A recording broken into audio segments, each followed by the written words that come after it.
शिव के चरणों में गए। इसलिए भगवान देव अधिदेव महादेव की प्रार्थना, देव अधिदेव महादेव से निवेदन, देव अधिदेव महादेव से विनती, ये सुख देने वाले।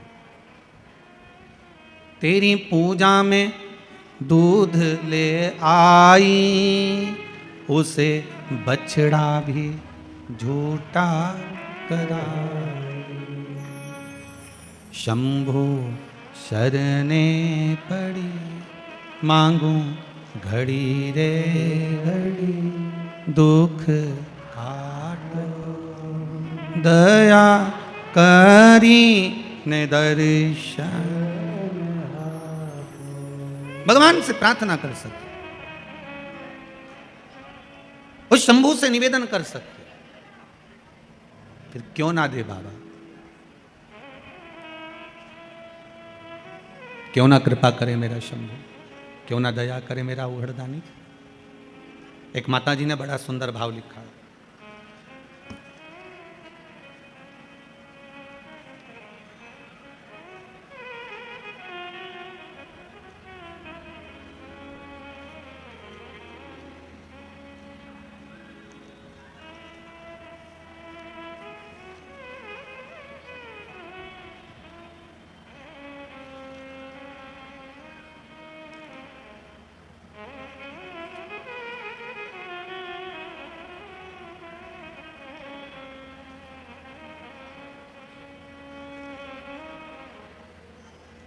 गुरुदेव,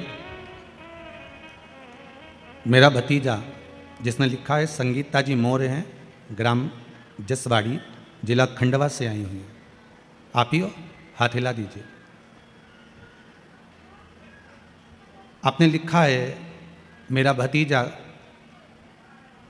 हमेशा तोतला ही बोलता था, उसकी वाणी कभी नहीं सुधरी थी, पर 2 सोमवार जो उपाय बताया गया था, बेले का जो फल है, उस फल के गुर्दे को निकालकर, वही वाला करा होगा ना, उसमें पानी भरकर शंकर भगवान को चढ़ाकर उस पानी को पीना प्रारंभ करना था। बाबा ने ऐसी कृपा करी है, आपने पत्र में लिखा है कि 2 सोमवार करने पर मेरे भतीजे की वाणी शुद्ध हो गई, तोतला बोलना बंद कर दिया। बहुत बहुत बधाई आपको। बैठिए, विराजिए, बैठिए। वाणी शुद्ध हो गई। देवाधिदेव महादेव की कृपा। एक माता जी ने बड़ा सुंदर भाव लिखा है महाराज जी पत्र के अंदर, देखिए। सुनीता जी मीणा, अकबरपुर, जिला देवास, नेवावर रोड से आई हैं। आप ही ने लिखा है, एक बार हाथ हिला दो जम के, हर हर महादेव। आपने लिखा है, मेरी पूरी जमीन पर मैंने कई बोर लगवा लिए, कुएं खुदवा लिए, उस जमीन पर कोई पानी नहीं था, पर बाबा की कृपा ऐसी रही, केवल कुंदकेश्वर महादेव का नाम लेकर और जो उपाय आपने बताया था इस व्यासपीठ से, वो कर कर बोर लगवाया, इतना पानी निकल गया कि मशीन भी अंदर जा नहीं पा रही थी। बाबा की कृपा। हर हर महादेव। विराजी विराजी, बैठिए, बाबा की कृपा बनी रहे। शिव कृपा। जितने पढ़े हैं यहाँ रखें, जो नहीं पढ़े हैं यहाँ रखें, दोनों पत्र यहीं मिलेंगे, बाद में उठाकर आप पढ़ लेंगे, ठीक है। देवाधिदेव महादेव, आप जितना भाव रखकर, विश्वास रखकर, श्रद्धा रखकर भगवान की भक्ति करोगे, ये विश्वास मानिए कि आपको डोलना नहीं पड़ेगा, कहीं जाकर बोलना नहीं पड़ेगा। आप उसके चरणों में जाकर बस निवेदन करो, एक बार उसके पास जाकर उससे बोलो, तेरी सेवा में फूल ले आई, उसे भवरा भी झूठा कराई। शंभु शरणे पड़ी, मांगू घड़ी रे घड़ी, दुख काटो दया करी ने दर्शन आपो। हे बाबा, हम आपसे बार बार बस यही प्रार्थना करते हैं कि जीवन में दुख है, तकलीफ है, कष्ट है, उसको काट दिया जाए। और वो कटेगा कैसे? तो भगवान की केवल भक्ति से। कैसे कटेगा? भगवान की भक्ति से।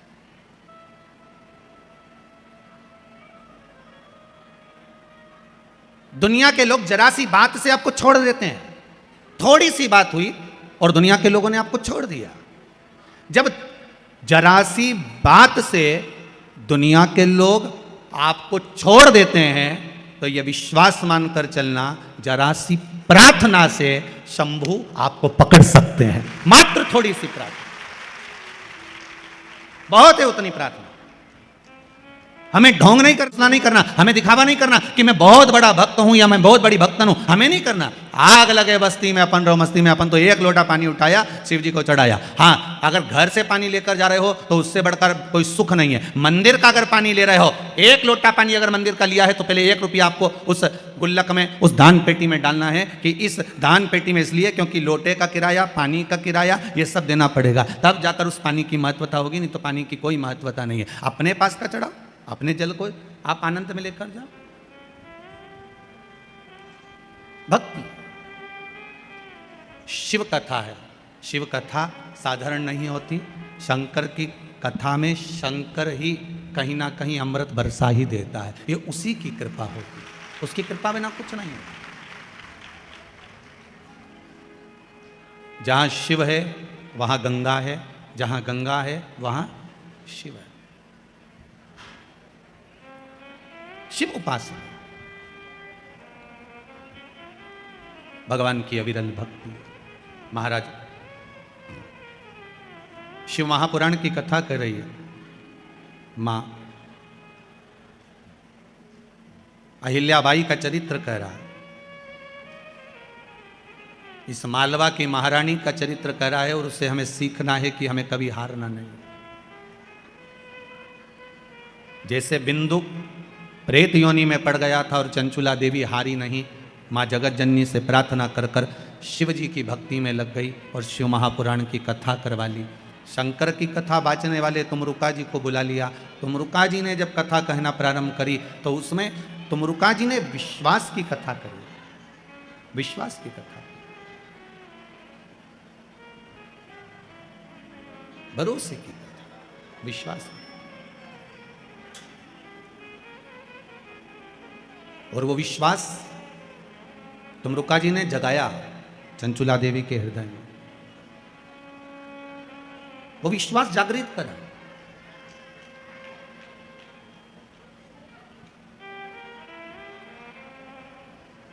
एक बात बहुत अच्छे से ध्यान करना, अभी जब कथा चालू नहीं हुई थी 2 दिन पहले तक इंदौर का माहौल बहुत गर्म था, सूरज की किरणें बड़ी तपा रही थी, गर्मी भी भरपूर थी। पर बाबा की जब कथा चालू हुई है कल से, आपको ऐसा महसूस होगा जैसे कैलाश धाम में बैठकर कथा श्रवण कर रहे हैं।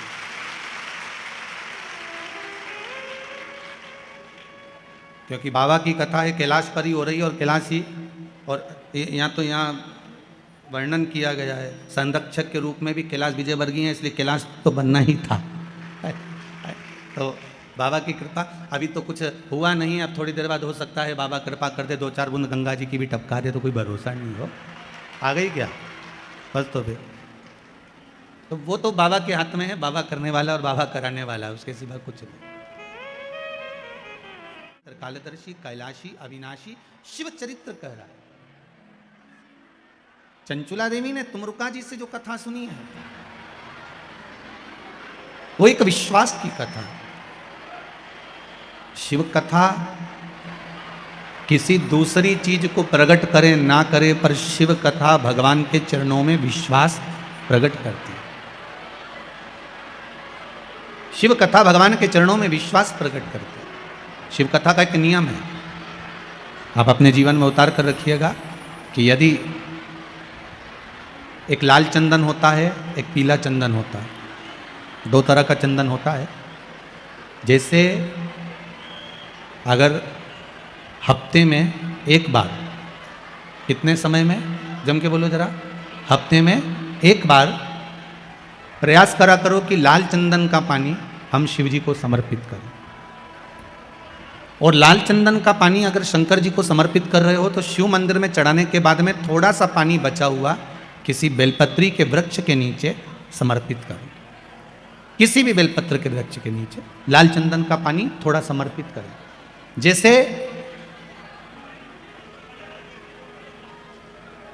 अगर बच्चों का विवाह नहीं होता है, शादी नहीं होती है, तो अपन लोग क्या करते हैं कि भाई एक बेलपत्री का जो पत्ता होता है, उस पत्ते के बीच वाली जो पत्ती होती है, उस पत्ती पर अपन केसर को घिस कर, केसर को घोल कर, उस पत्ती पर अपन केसर का तिलक लगा देते हैं। और केसर का तिलक लगाकर जिसका विवाह नहीं होता, उसकी ये बीच वाली उंगली पर, ये बीच वाली पत्ती को अंगूठे से टच कर कर उसको रख देते हैं।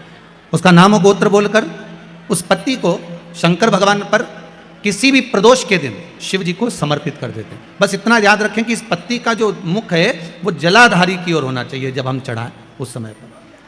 केसर का तिलक लगाकर अंगूठे से उसको टच कर कर नाम गोत्र बोलकर, जिसका विवाह नहीं हो रहा है, शादी नहीं हो रही है, शिव जी को उसे चढ़ा दो किसी भी प्रदोष के।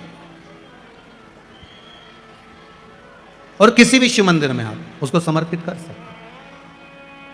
किसी भी प्रदोष को किसी भी शिव मंदिर में आप समर्पित कर दीजिए, बाबा से निवेदन करिएगा, बाबा स्वीकार करेगा और विश्वास है कि 3 महीने में बाबा उसका विवाह पक्का कर ही देगा। ये पक्का है। शिव स्मरण करनी है। भगवान देवाधिदेव महादेव की कथा कह रही है, शंकर का चरित्र कह रहा है, मेरे शिव का अनुमोदन कर रहा है कि शिव महापुराण विश्वास को जागृत करती है।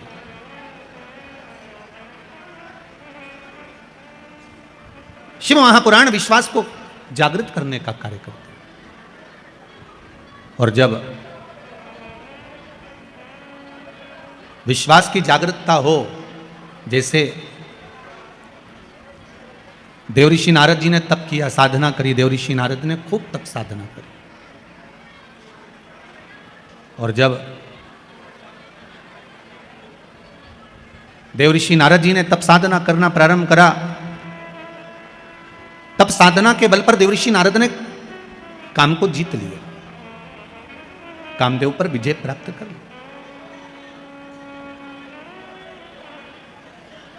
काम तो जीत लिया, पर थोड़ा सा देवऋषि नारद ने जब कामदेव को जीता तो थोड़ा सा अभिमान देवऋषि नारद के भीतर प्रकट हो गया। थोड़ी सी अभिमतता देवऋषि नारद के भीतर आ गई।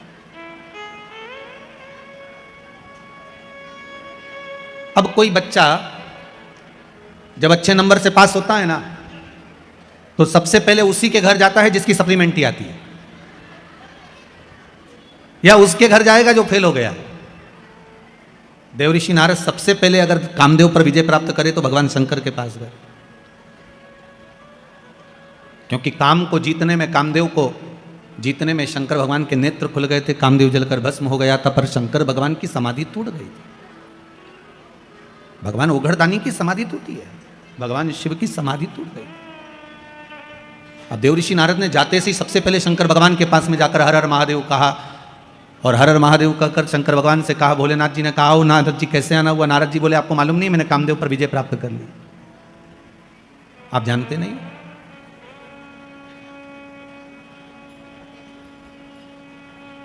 मैंने कामदेव पर विजय प्राप्त करी, आप मुझे जानते नहीं हो क्या? भगवान शंकर ने मन में सोचा कि मेरे को तो मालूम था कि आपने काम पर विजय प्राप्त कर ली, पर शंकर भगवान के सामने देवऋषि नारद ने एक शब्द कह दिया, जिस कामदेव को आप नहीं जीत पाए उस कामदेव को मैंने जीता है। अब शंकर भगवान से कोई पूछे कि तुमने कामदेव को क्यों नहीं जीता, तो शंकर भगवान बोले, भैया ये रिश्तेदारी की बात है, रिश्तेदारी में हारना ही सबसे अच्छा काम होता है। बोलो सही है कि गलत है? अब जब दूल्हा दुल्हन का, बन्ना बन्नी का जब कंकन डोरा छोड़ा जाता है और उनको ऐसे कुछ पटक के पानी में, दूध की थाली में उनसे कहा जाता है इसमें ये सामान पड़ा है ना, अब बेचारा छोरा जो होता है, लड़का जो होता है, वो तो बेचारा शर्मा शर्मी में रह जाए कि बेचारी अब इसी को उठा लेने दो, दादा तू उठा ले, उठा ले। अब वो तो रह जाए, अब ये नहीं उठाए।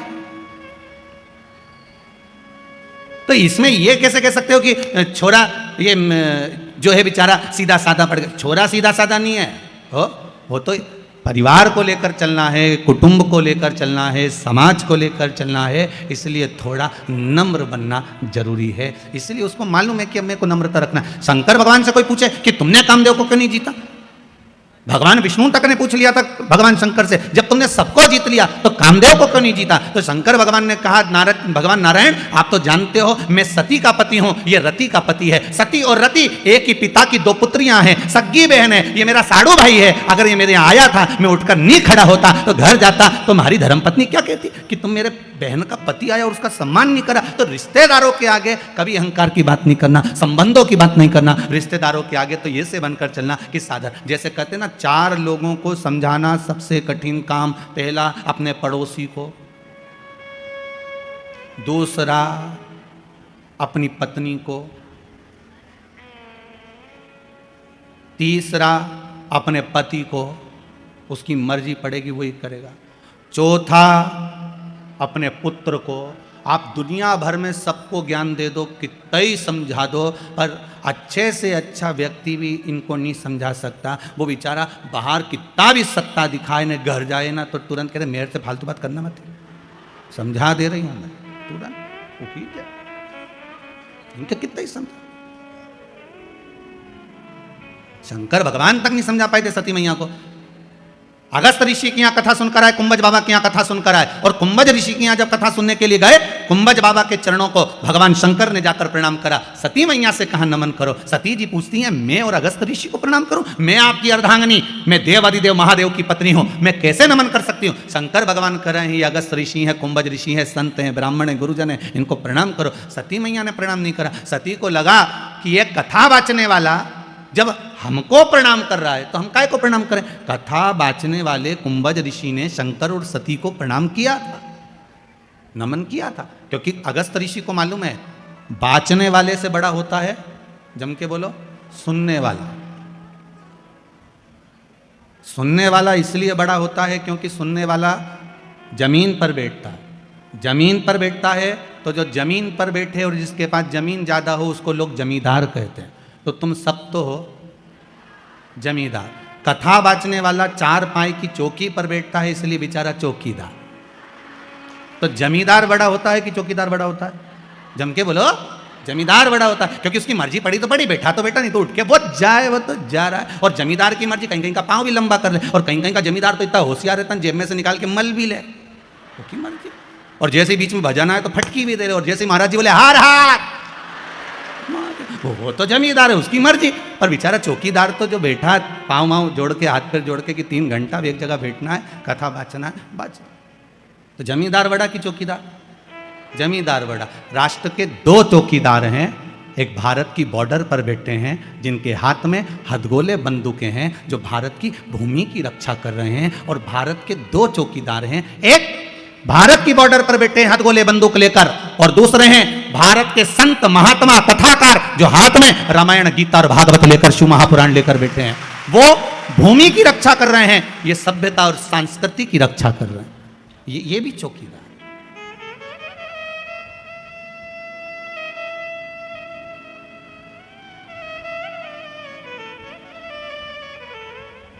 ये भी चौकीदार। चौकीदार की पदवी कोई साधारण नहीं होती महाराज, बहुत प्रबल पदवी होती है, बहुत प्रबल पदवी। कोई साधारण हो सकता है?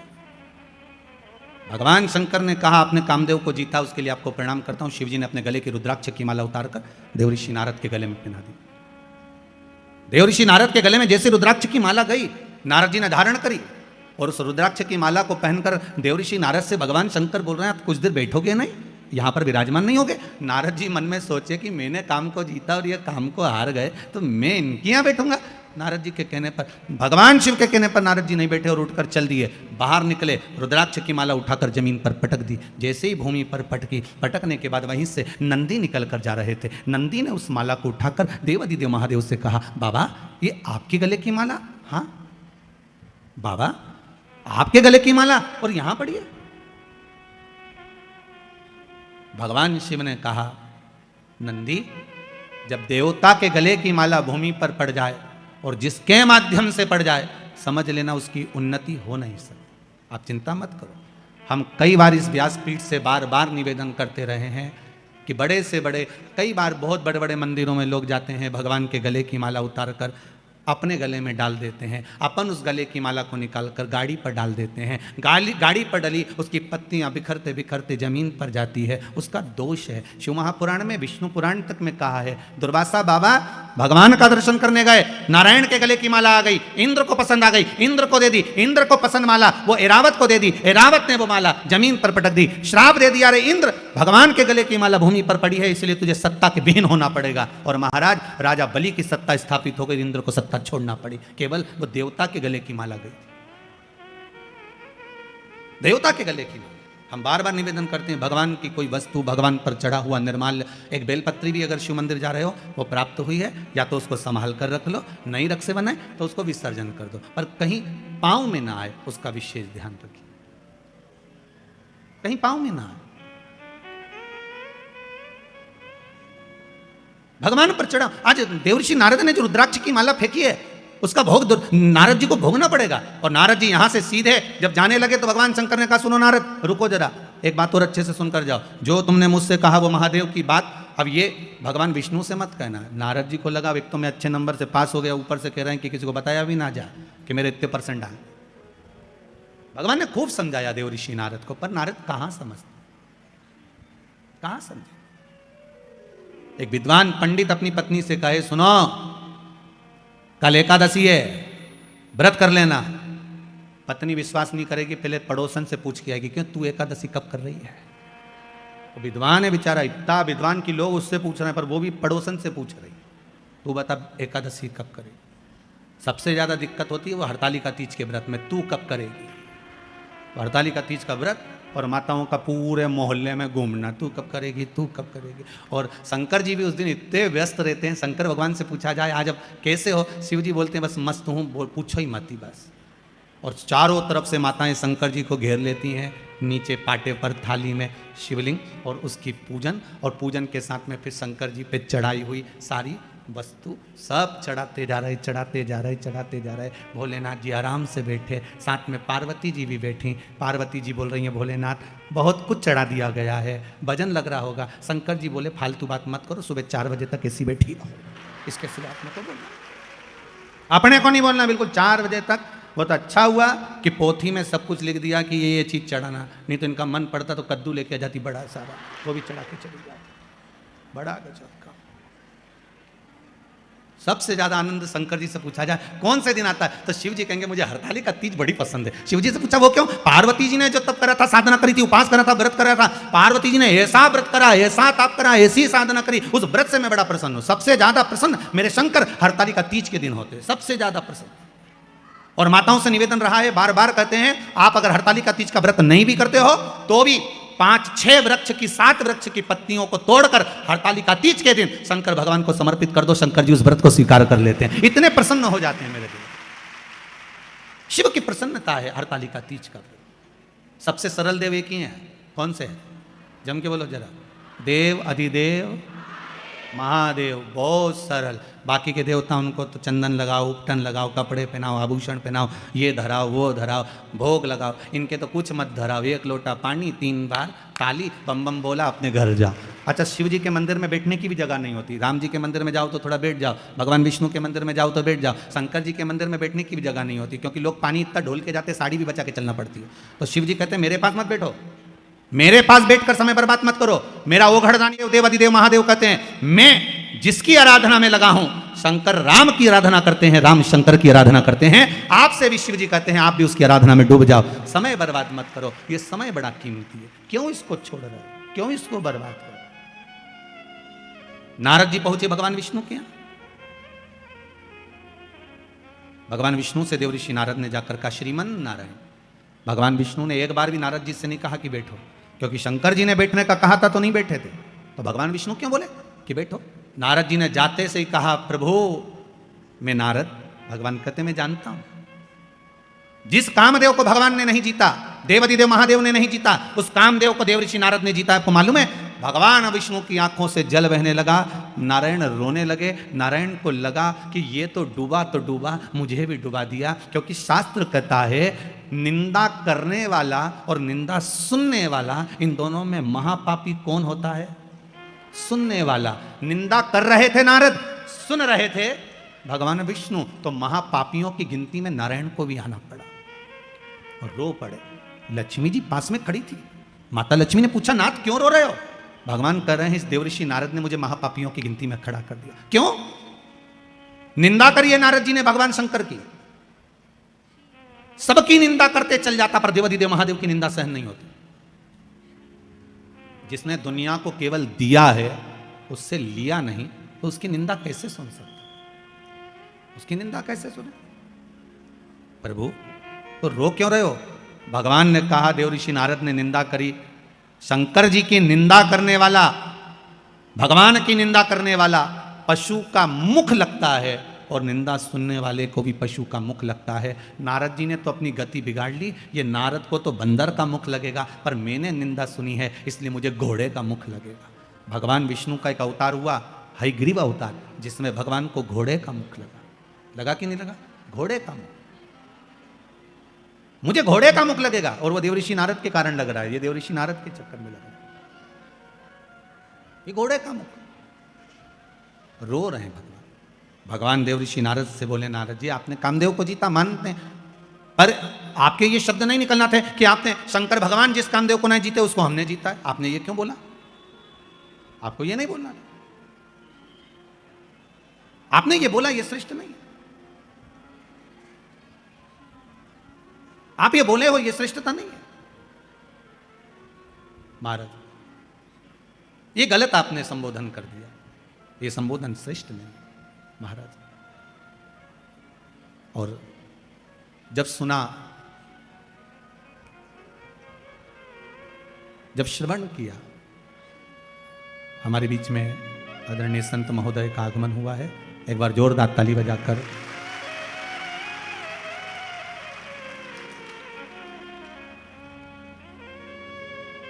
भगवान देवाधिदेव महादेव की कथा।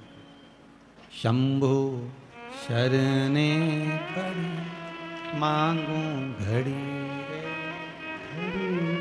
दुख दया करी,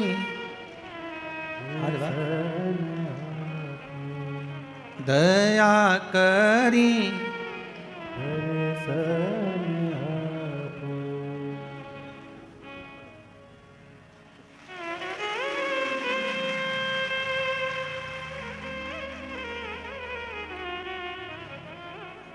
शंभु शरणे पड़ी मांगू घड़ी रे, दुख काटो दया करी ने दर्शन आपो, दया करी ने दर्शन आपो।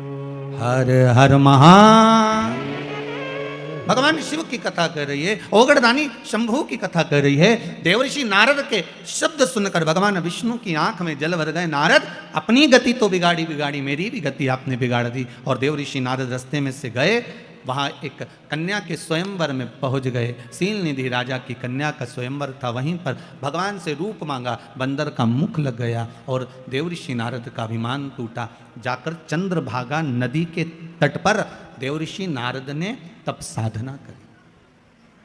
कौन सी नदी पर पहुंचे? चंद्रभागा। पूरे भारत की भूमि पर केवल, पूरे भारत की भूमि पर एक मंदिर भगवान विष्णु का ऐसा है जहां भगवान नारायण के सिर पर शिवलिंग है। भगवान विष्णु के सिर पर शिवलिंग है, वो एक ही भूमि है, वो है पंढरपुर। चंद्रभागा नदी का तट, पंडरीनाथ जी का मंदिर, हरि विठ्ठल के मस्तक पर शिवलिंग विराजमान। जैसे शिवलिंग का पूजन करते हो, जलाधारी वगैरह सब है, ऐसी पंडरीनाथ हरि विठ्ठल के सिर पर शिवलिंग, जलाधारी सब विराजमान। पूरी भारत की भूमि पर एक ही मंदिर। चंद्रभागा के तट पर देवऋषि नारद ने तप करा। शंकर भगवान से विनती करी, भोलेनाथ आइए। तब बाबा विश्वनाथ, भगवान शंभु ने आकर दर्शन दिया, मांगो क्या चाहिए। भगवान नारायण भी सामने आकर खड़े हो गए, प्रभु आपको मेरे मंदिर में प्रवेश करना है। भगवान कहे इतनी भीड़ कैसे आऊंगा। भगवान नारायण ने अपने मस्तक पर भगवान शंकर को विराजमान कर लिया। कितना प्रेम होगा देवताओं में, भगवान विष्णु, भगवान शंकर, भगवान ब्रह्मा में। पर हमने उनमें भेद कर दिया, ये राम वाला, वो कृष्ण वाला, वो जगदम्बा वाला, वो शिव वाला, हमने भेद कर दिया। पर भगवान में कभी भेद नहीं हुआ। भगवान में कभी भेद नहीं। ब्रह्मा विष्णु सदा शिव जानत। ध्यान दीजिएगा, यहां शब्द लिखा है, जिनके मन में भेद होता है वो नहीं जान सकते कि ये तीनों एक है। ब्रह्मा विष्णु सदा शिव जानत प्रणवक्षर के ओम अक्षर के मध्य यह तीनों एका ओम हर हर हर महादेव। भगवान एक, ना भगवान विष्णु अलग है, ना भगवान ब्रह्मा अलग है, ना भगवान शिव अलग है, तीनों एक है। तीनों में कोई विषमता नहीं है।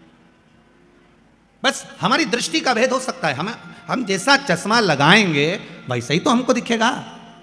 हम पहले भी आपको कहें, काला चश्मा लगाओगे सब काला दिखेगा, लाल चश्मा लगाओगे सब लाल दिखेगा, पीला लगाओगे तो पीला दिखेगा। कामी को कामी नजर आता है, अहंकारी को अहंकारी नजर आता है, तृष्णावान को तृष्णावान नजर आता है, साहूकार को साहूकार नजर आता है, बेईमान को बेईमान नजर आता है, ईमानदार को ईमानदार नजर आता है, धर्मात्मा को धर्मात्मा नजर आता है, पुण्यात्मा को पुण्यात्मा नजर आता है, संत को संत, भगवंत को भगवंत नजर आता है, साधु को सब साधु नजर आते हैं। आपकी दृष्टि जैसी होगी सामने की सृष्टि वैसी ही नजर आएगी। संत तुकाराम जी को रात्रि में नींद नहीं आ रही थी, दरवाजे के बाहर जाकर बैठ गए थे। वहां से 4 चोर चोरी करने जा रहे थे। तुकाराम जी को लगा इतनी रात को ना जाने किसको कौन सा काम अड़ गया, चलो मैं इनकी हेल्प कर देता हूं। संत थे, सब संत नजर आ गए, साधु को सब साधु नजर आ गए। संत तुकाराम जी उनकी हेल्प करने के लिए, उनको सहयोग करने के लिए उनके पीछे जाने लगे। चोर हो रहा है, तुकाराम आ रहा है, किसी को बता देगा।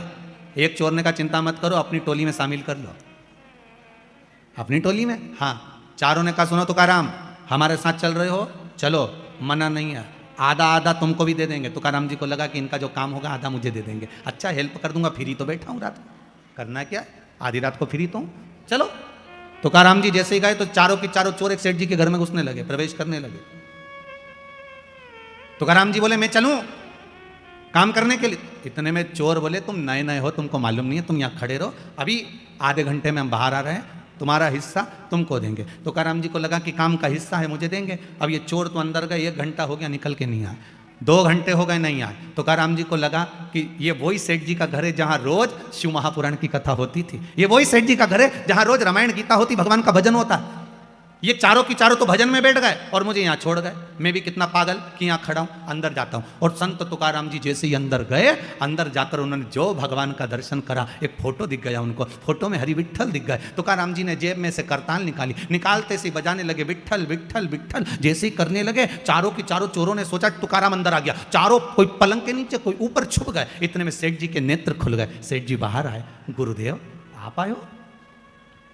जिस गुरु को बुलाने के लिए मेरी जिंदगी लग गई, वो गुरु आज तक मेरे घर पर नहीं आया, आज आधी रात को मेरा गुरु मेरे दरवाजे पर आया। गुरुदेव आप आए हो, मैं अभी पानी लेकर आता हूं। और सेठ जी भागे पानी लेने के लिए। पानी लेने जैसे सेठ जी गए, वैसे वापिस लौट कर आ गए, पानी नहीं लाए। और लेने गए थे पानी, वापिस आए और आते से पूछा गुरुदेव आप तो कभी अकेले नहीं जाते थे, आज अकेले कैसे आ गए गुरुदेव। संत तुकाराम जी बोले कौन बोलता है अकेले आए, 2 पलंग के नीचे 2 ऊपर हैं। कहा किसने कि अकेले आए, 2 नीचे 2 ऊपर। चोरों ने सोचा ये तो जूते खिलवाएगा, अब तो निकलो बाहर। चारों बाहर निकल के तुकाराम जी के पास खड़े हो गए। सेठ जी गए जल्ले ने पानी पिलाया, अंदर गए श्रीफल लाए 5 माला लाए, 5 स्वर्ण की मुद्रा लाए, 5 को दी, प्रणाम करा। प्रणाम कर कर तुकाराम जी से कहा गुरुदेव ऐसी कृपा और करना, आते रहना। तुकाराम जी बोले वो तो इनकी कृपा है जो हम यहाँ आ गए, नहीं तो हम कैसे आते। इतने में तुकाराम जी वापस बाहर निकलने लगे। सेठ जी ने चारों चोरों के चरण पकड़ लिए, भैया बड़ी करुणा करी आपने जो हमारे गुरुजी को लेकर आ गए।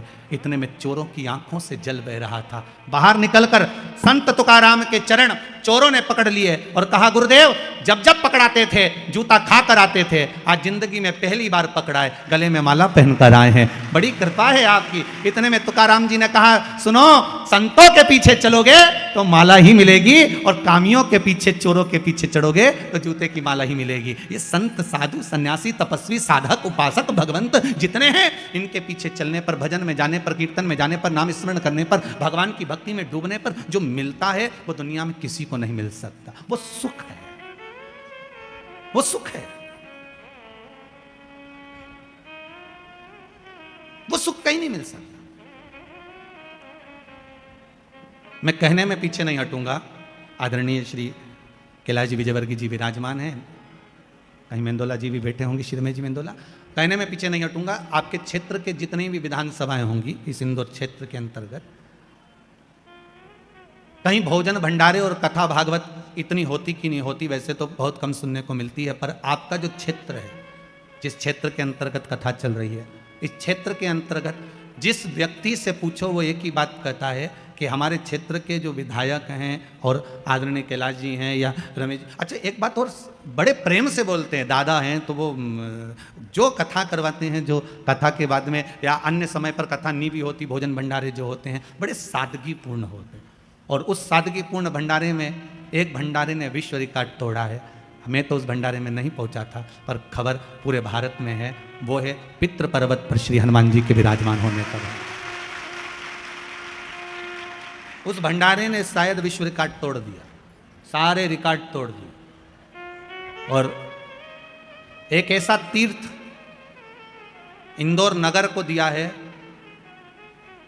जीव रहे ना रहे, हम रहे ना रहे, परंतु वो तीर्थ अजर और अमर हो गया है। ऐसा तीर्थ आदरणीय श्री कैलाश जी विजयवर्गीय जी ने, मेंदोला जी ने और इनके साथ की जो टीम है उसने जो प्रदान करी है, उसके लिए बहुत बहुत साधुवाद है। वो बहुत बहुत अच्छी एक पहल और एक आनंद, बाबा की कृपा सुख देने के लिए। और हो संतों के पीछे चलना। तुकाराम जी की कथा कहती है, यहां भगवान विष्णु का चरित्र कर रहा है, देव ऋषि नारद का अभिमान तोड़ दिया गया। भगवान नारद जी का अहंकार था, अभिमान था, वो टूट गया। बानर का जो मुख लगा था वो छूट गया, भक्ति में लीन। शिव की भक्ति साधारण नहीं है। जितने जितने हमारे यहां पर जैसे कहते हैं ये ब्राह्मण है, ये माहेश्वरी है, ये अग्रवाल है,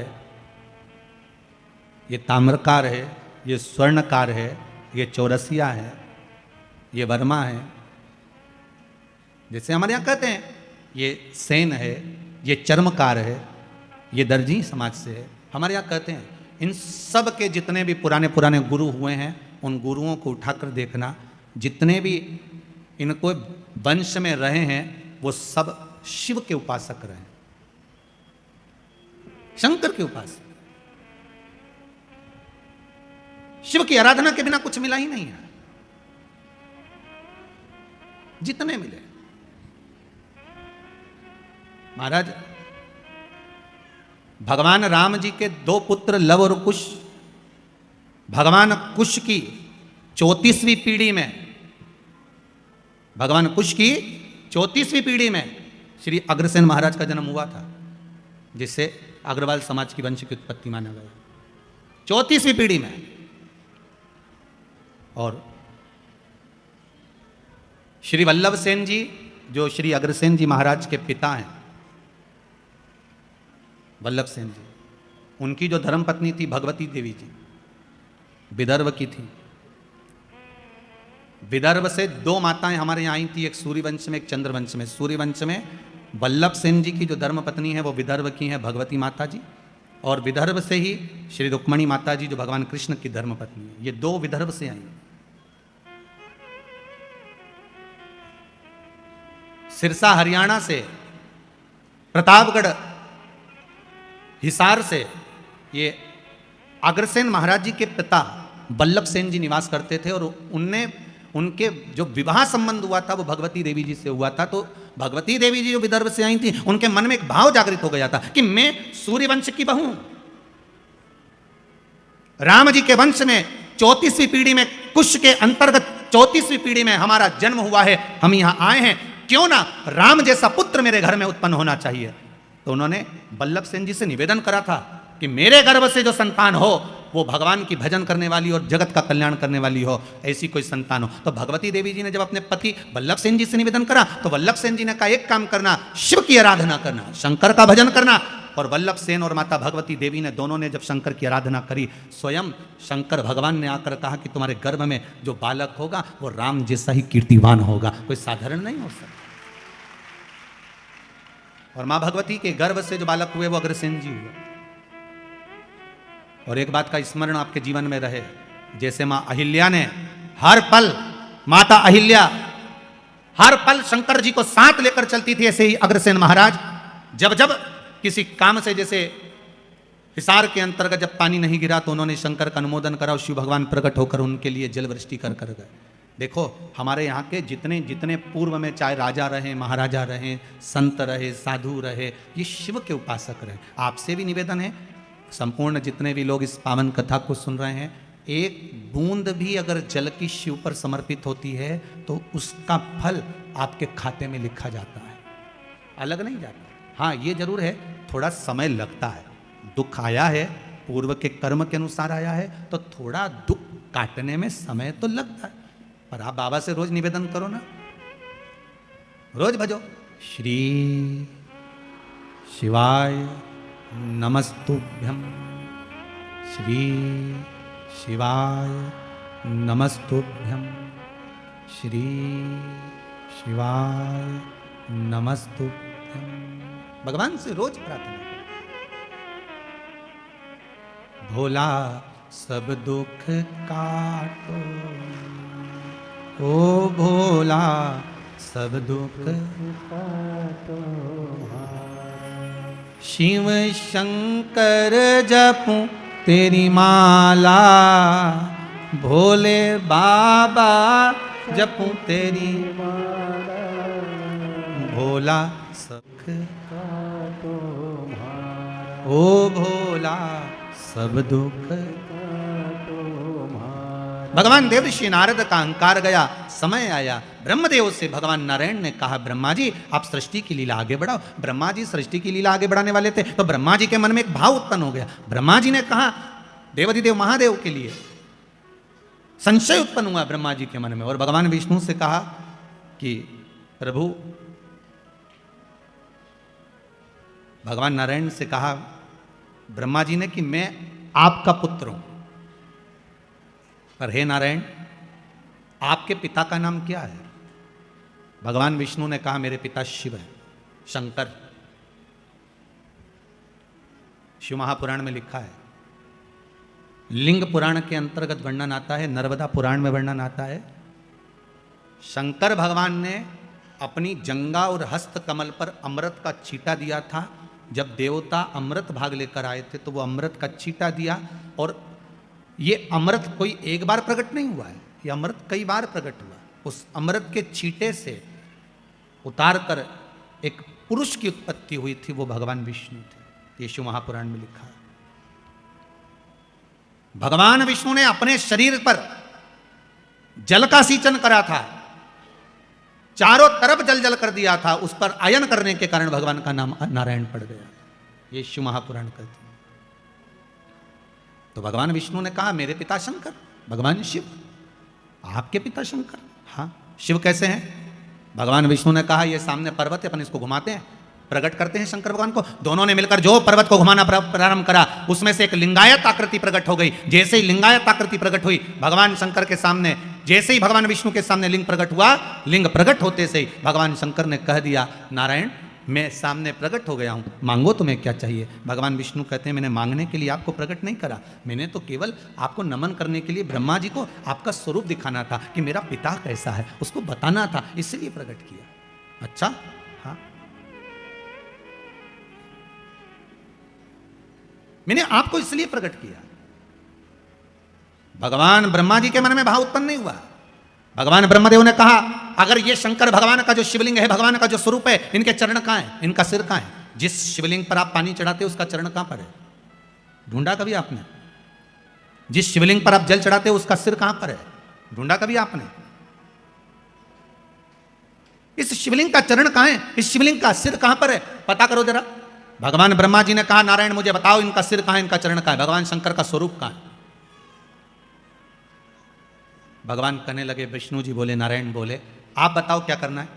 भगवान ब्रह्मा जी ने कहा, एक काम करो, मैं जाता हूं शिवलिंग के सिर पर, आप जाइए शिवलिंग के चरण पर। पता करना है कि भगवान शंकर के चरण कहां हैं और सिर कहां है। भगवान विष्णु ने मना करा, मैं जानता हूं चरण नहीं मिलेंगे, ना सिर मिलेगा ना चरण मिलेंगे, पर नहीं माने, चले गए, जाते गए, जाते गए, जाते गए। भगवान नारायण पाताल में जाते गए और भगवान ब्रह्मा आकाश में जाते गए। शिवलिंग बढ़ता चले गया, ब्रह्मा जी को शिवलिंग का छोर नहीं मिला। अंत में ब्रह्मा जी हार गए। सामने केतकी का पुष्प मिला, केतकी के फूल को ब्रह्मा जी ने उठा लिया। उठाकर ब्रह्मदेव ने बोला, एक केतकी के फूल पुष्प तुम मेरे साथ नीचे चलो, भगवान विष्णु के सामने जाकर कह देना ब्रह्मा जी को भगवान शंकर का सिर मिल गया। केतकी का फूल बोला, मैं काय को झूठ बोलूं? व्यक्ति झूठ जब बोलता है जब उसका कोई फायदा होता है, और एक झूठ अगर व्यक्ति ने बोल लिया तो उसको फिर झूठ पर झूठ बोलना पड़ता है। जैसे बटन लगाते ना लोग बात, अब हमारे पास तो बटन वाली शर्ट भी नहीं तो बता देते, हमारे पास तो बद्दी वाली है। बटन जो लगाते हैं ना, एक बटन अगर गड़बड़ लग गई है तो पूरी शर्ट की डिजाइन बिगड़ गई है। एक झूठ अगर गड़बड़ बोल दिया है तो तुम्हारी जिंदगी की भी डिजाइन गड़बड़ हो गई है, ध्यान रख लेना। इसलिए बटन सही लगे, एक बटन गड़बड़ है तो दूसरी भी गड़बड़ लगेगी, दूसरी गड़बड़ है तो तीसरी भी गड़बड़ लगेगी, तीसरी है तो चौथी भी गड़बड़ लगेगी। इसलिए सही बटन लगाओ, झूठ पर मत जाओ। राम नाम जम के तो बोलो, राम नाम सत्य है, सत्य को जीवन में उतारने का प्रयास करिए। सबसे ज्यादा प्रिय शंकर जी को सत्य ही है, बोलो सत्य। पर आज के जमाने में सत्य बोल दो तो लोगों को बुरा लग जाए। गुरु जी सत्य बोल दो, सत्य है। केतकी के फूल ने कहा मेरा भला क्या होगा अगर मैं झूठ बोलूंगा तो? भगवान ब्रह्मा जी ने कहा सारे देवताओं पर तुझे चढ़वाऊंगा, सुगंधित बनाकर रखूंगा, चल। केतकी मान गई। आगे चले तो सामने से गौ माता निकल कर जा रही थी। गाय को देखा, ब्रह्मा जी ने कहा गौ माता रुको तो, इधर आओ। गौ माता आई। ब्रह्मा क्या बात है? गौ माता जी ने कहा, ब्रह्मा जी बोले तुम हमारे साथ चलकर नीचे एक बार भगवान विष्णु के सामने कह दो कि ब्रह्मा जी को सिर मिल गया, शिवलिंग का सिर मिल गया ब्रह्मा जी को, आप चलकर कह दो। गौ माता ने कहा मेरा फायदा क्या है? ब्रह्मा जी बोले घर में सबसे पहली रोटी बनेगी तो तुम्हारे को दी जाएगी। व्यक्ति का फायदा होता है तब वो झूठ बोलता है। गौ माता ने झूठ कह दिया, ठीक है चलो। ब्रह्मा जी नीचे आए। भगवान विष्णु ने पूछा ब्रह्मदेव आपको भगवान शंकर का सिर मिल गया? ब्रह्मा जी बोले नारायण पहले आप बताओ कि आपको भगवान के चरण मिल गए? भगवान विष्णु ने पहला ही शब्द सत्य का बोल दिया कि मुझे शंकर भगवान के चरण नहीं मिले। अब एक बार सत्य बोल दिया तो फिर झूठ बोलने की बात ही नहीं। जिस दिन शंकर भगवान ने भगवान ब्रह्मा के सामने, शिवजी के सामने सत्य बोला था, उस दिन से भगवान विष्णु का नाम सत्य नारायण पड़ गया। क्या नाम पड़ा? सत्य नारायण। अब पूछोगे गुरुजी ये कथा कहाँ से ली है कि भगवान विष्णु का नाम सत्यनारायण पड़ा? तो स्कंद पुराण में सत्यनारायण जी की कथा को निकालना, उसमें लिखा है भगवान नारायण ने एक बार सत्य कहा था भगवान शंकर जी के सामने कि मुझे चरण नहीं मिला, तो भगवान विष्णु का नाम सत्य नारायण पड़ गया। अब भगवान विष्णु ने कहा ब्रह्मदेव आपको शंकर भगवान का सिर मिल गया? ब्रह्मा जी बोले हाँ मिल गया। ना मानो तो केतकी के फूल से पूछो। जब तुम सत्य बोल रहे हो तो प्रमाण देने की जरूरत क्या है? सत्य को प्रमाण चाहिए क्या? नहीं। प्रमाण किसको चाहिए? असत्य को। असत्य को प्रमाण। सती माता ने झूठ बोल दिया था, एक झूठ माता सती ने शिव जी के सामने कह दिया था, मैंने कोई परीक्षा नहीं ली। शंकर जी जान गए ये परिवार तोड़ देगी। परिवार कब टूटता है? अच्छे अच्छे संबंध कब खत्म हो जाते हैं? व्यक्ति के सारे अच्छी मित्रता, संबंध, प्रेम कब खत्म हो जाता है? जब व्यक्ति झूठ बोल जाता है, असत्य बोलना। केवल एक झूठ के चक्कर में माता सती ने अपना पूरा परिवार नष्ट कर लिया, शिव के करीब नहीं जा पाई। एक झूठ ने सती माता को शिव से दूर कर दिया, असत्य बोल दिया। अब आज माता भगवान ब्रह्मा जी ने कहा मेरे को भगवान विष्णु का, भगवान शंकर का सिर मिला है। शिवलिंग में से आकाशवाणी हो गई, ये ब्रह्मा झूठ बोल रहा है, झूठ बोल रहा है। ब्रह्मा जी बोले आकाशवाणी झूठी है, ना मानो तो केतकी के फूल से पूछ लो। भगवान विष्णु ने केतकी के फूल को हाथ में लिया और पूछा, बोल केतकी, क्या ब्रह्मा जी को सिर मिल गया शंकर भगवान का? केतकी का फूल बोला, हाँ, ब्रह्मा जी को भगवान शंकर का सिर मिल गया। भगवान शिव जी की आकाशवाणी हो गई, केतकी के पुष्प। तू झूठ बोल रहा है? ए केतकी के पुष्प, मैं तुझे श्राप देता हूं, सारे देवताओं पर तू चढ़ेगा पर शंकर पर कभी नहीं चढ़ेगा। अगर एक केतकी का पुष्प शंकर पर चढ़ गया तो 1000 गौ हत्या के बराबर दोष लग जाता है महाराज। इसलिए केतकी का फूल सारे देवताओं पर चढ़ता है पर शंकर पर भूल से नहीं चढ़ता, कभी भी केतकी का पुष्प नहीं चढ़ेगा। मैं तुझे श्राप देता हूं कि तू मुझ पर कभी नहीं चढ़ सकता। 1000 गौ हत्या के बराबर दोष है केतकी का फूल अगर शिव पर चढ़ जाए। ब्रह्मा जी बोले, आकाशवाणी झूठी है, ना मानो तो आप गौ माता से पूछ लो। बोलो गौ माता, क्या भगवान ब्रह्मा को भगवान शंकर का सिर मिल गया? बोलो आप। गौ माता बोली, हाँ, सिर मिल गया ब्रह्मा जी को भगवान शंकर का। फिर आकाशवाणी हो गई है, गौ माता झूठ बोल रही है। भगवान शंकर ने कहा, गौ माता तू जगत की मां होकर झूठ बोलती है? मैं तुझे श्राप देता हूं गौ माता, तेरा पूरा शरीर पूजा जाएगा पर तेरा मुख अपूज्य माना जाएगा। तू झूठ बोली है, तेरा ये मुख अपूज्य होगा। गाय का पूरा शरीर पूज्य है पर गाय का मुख अपूज्य है। हिंदू धर्म में कन्यादान, वस्त्रदान, अन्नदान, स्वर्णदान, भूमिदान, मुद्रा दान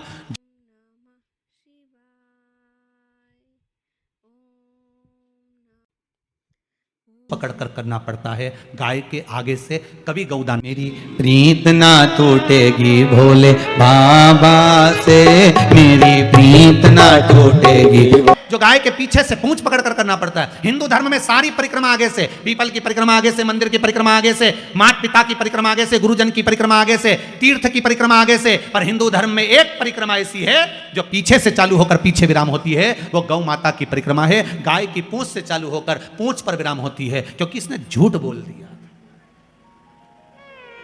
और केवल एक बार झूठ नहीं बोला है गौ माता ने, 2 बार बोला। राम जी जब बन गए, फाल्गु नदी के तट पर भी गौ माता ने झूठ बोल दिया। सीता जी का श्राप लग गया, तुम झूठ बोल रहे। इसीलिए हमारे हिंदू धर्म में ऐसा नियम है, गौ माता के लिए अलग से पात्र रखा जाता है। पहले अगर आप लोग राजस्थान साइड में कभी गए होगे, मारवाड़ में कभी गए होगे, तो आप लोगों ने ध्यान दिया होगा, घर के बाहर पत्थर का इतना बड़ा कुंडा रखा रहता था। उस कुंडे में भोजन ले जाके डालते थे, गाय उसे खाती थी। घर के पात्र को झूठा नहीं करने देते थे, घर के पात्र को झूठा नहीं करने देते थे, क्योंकि वो पात्र अगर गौ माता झूठा कर देती थी, फिर उसमें गंगा जल भर कर रखो, 7 बार अग्नि में तपाओ, फिर 3 बार गंगा जल भर कर रखो, तब वो पात्र घर में कार्य लेते थे, पर भगवान की सेवा में नहीं जाता था, क्योंकि झूठ बोली है, झूठ बोला है। और देखिए, वही गौ माता जिसने झूठ बोला, वही गौ माता शंकर से बाद में निवेदन करती है कि दुनिया के लोग मुझे पूछेंगे नहीं, आप कृपा कर दो। शंकर भगवान ने कहा, तू क्यों चिंता करती है गौ माता, भले तू झूठ बोल ली, पर मैं शिव हूं, मेरे को लोग ओघड़ी कहते हैं, चिंता मत कर, मेरा एक जन्म तेरे गर्भ से होगा। गौ माता, तेरे गर्भ से जन्म लूंगा, तू क्यों चिंता करती है। और आप सबने कथा सुनी होगी, गौ माता जब अपने पुत्र मनोरथ को दूध पिला रही थी, गाय जब अपने बेटे मनोरथ को दूध पिला रही थी, तो कामधेनु गाय जब दूध पिला रही अपने पुत्र मनोरथ को, तो वो दूध का फेन उड़ गया था, उड़कर वो शंकर भगवान के ऊपर चले गया था। शिव जी के ऊपर जैसे ही गाय के दूध का फेन गया, झूठा फेन चले गया, जाते से ही शंकर भगवान उठकर खड़े हो गए। गौ माता को लगा कि भोलेनाथ मेरे पुत्र को मार देंगे। शंकर जी ने इशारा करा, गौ माता ने मुख को खोला और तेज श्वास ली। श्वास लेते से ही शंकर भगवान को गाय निगल गई। शिव जी गौ माता के पेट में जाकर बैठ गए। 7 रात्रि तक भगवान शंकर गौ माता के पेट में बैठे रहे। अब जरा ध्यान दीजिएगा, जिस गौ माता के पेट में शिव बैठे हैं, उस गौ माता के पेट में आप लोग जो भोजन पॉलीथीन में डालकर बाहर पटक देते हो, गाय वो खा जाती है, और वो पॉलीथीन गाय के पेट में जाती है, वो कैंसर देती है। जरा विचार करिए, गौ माता को कितना कष्ट होता होगा, कितना। तो 7 रात्रि तक भोलेनाथ माता गौ माता के उदर में बैठे रहे, पेट में बैठे रहे। जब गाय के पेट में मेरा भोलेनाथ बैठा रहा, हाहाकार मच गया। शिव कहाँ गए, ढूंढने के लिए प्रयास करा गया, अथक प्रयास माता पार्वती जी ने करा, तब मालूम पड़ा कि गौ माता निगल गई शिव जी को। तब गौ माता से प्रार्थना करी गई और गाय से प्रार्थना कर कर गौ माता के उदर से भगवान शंकर को प्रकट करा गया। गौ माता ने कहा मेरा पुत्र नंदी बनकर आप प्रकट हो, और शिव जी नंदीध्वज बनकर प्रकट होते हैं, स्वयं नंदीश्वर बनकर। कोई साधारण है? गौ माता पूज्य बना दिया वापिस मेरे शिव, वापिस पूज्य बना दिया। शंकर है ही ऐसा, मेरा ओगरदानी, मेरा शिव है ही ऐसा।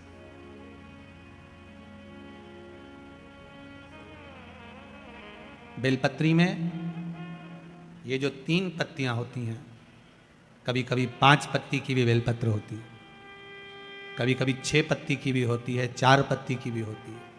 उस बेलपत्र का बड़ा महत्व होता है महाराज।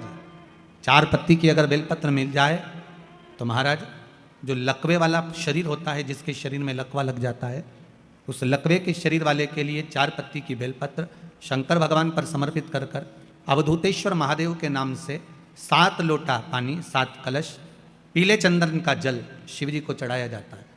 4 पत्ती की बेलपत्र को वापस उठा कर लाते हैं, उसको धोकर जो लकवे का शरीर वाला मरीज होता है धीरे धीरे उसको चूर कर उस बेलपत्र को खिलाना प्रारंभ कर देते हैं। धीरे धीरे शरीर उसका काम करने लगता है। जिसको लकवा लगा हो वो प्रयोग कर सकता है। इसी बेलपत्र की जो नीचे की 2 पत्तियां होती हैं, इन 2 पत्ती के लिए पहले भी वर्णन करा, इन पत्र में भी है। किसी माता को इंजेक्शन लगते थे, इंसुलिन लगता था, पर बेलपत्री के सेवन करने से उनको अब इंसुलिन की जरूरत नहीं है शुगर लेवल में। बेलपत्री की जो पत्ती होती है नीचे की दोनों पत्तियां, इस पर केसर से आप चंदन का तिलक, केसर का तिलक लगा लें।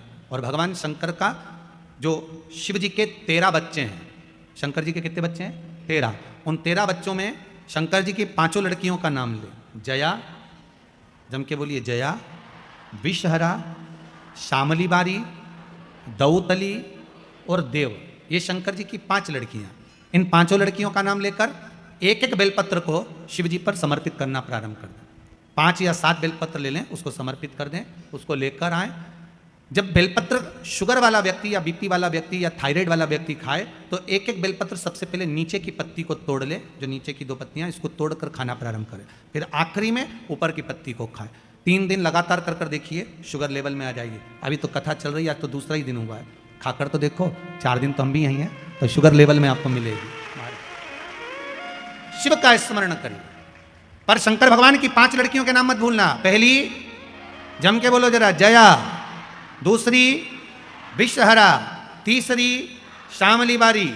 चौथी, दौतली। और 5वीं, देव। ये शंकर भगवान की 5 लड़कियां हैं जो औषधि का काम करती हैं। शिव जी की ये 5 लड़कियां औषधि प्रदान है, साधारण नहीं है। मेरा शिव औषधि। भोलेनाथ निराला यहां को नहीं, विलासी अविनाशी शिव। ब्रह्मा जी के सामने, भगवान शिव की साक्षी में, भगवान नारायण के सम्मुख में झूठ बोल दी है गौ माता। गाय ने झूठ बोल दिया। अब आकाशवाणी कर रही है, ये गाय माता झूठ बोल रही है, ये झूठ कर रही है। ब्रह्मा जी बोले ये आकाशवाणी झूठी है, ये आकाशवाणी जो हुई है ये झूठी है। क्रोध आ गया। महाराज शिव महापुराण की कथा कर रही है। जैसे ही सुना कि आकाशवाणी झूठी है, भगवान शंकर भगवान को क्रोध आ गया और शिव को क्रोध आया और भोलेनाथ जी ने उसी समय भोलेनाथ जी ने अपने चरण का नख तोड़ा और पैर का नख तोड़कर भगवान उस नख को फेंका। काल भैरव प्रकट कर दिया। काल भैरव प्रकट हो गए।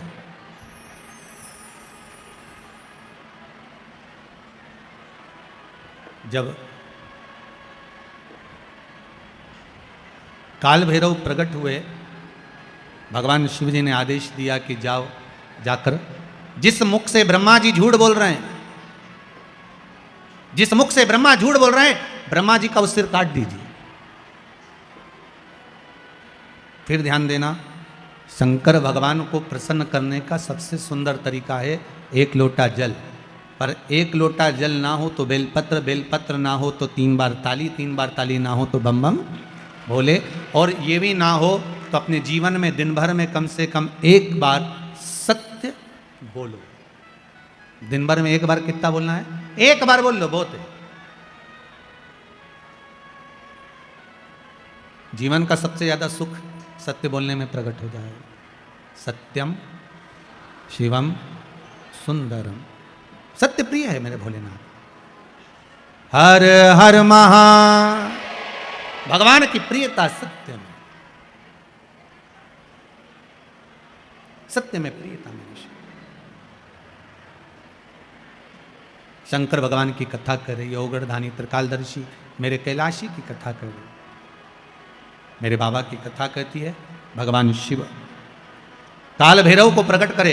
काल भैरव ने ब्रह्मा जी का सिर काट दिया, सिर लुढ़कता गया, लुढ़कता गया, लुढ़कता गया, तो भी वो मस्तक झूठ बोलता रहा। मस्तक अभी भी झूठ बोल रहा है कि आकाशवाणी झूठी है। अब सिर कट गया, सिर कटने के बाद भी सिर लुढ़कता लुढ़कता झूठ बोलता गया।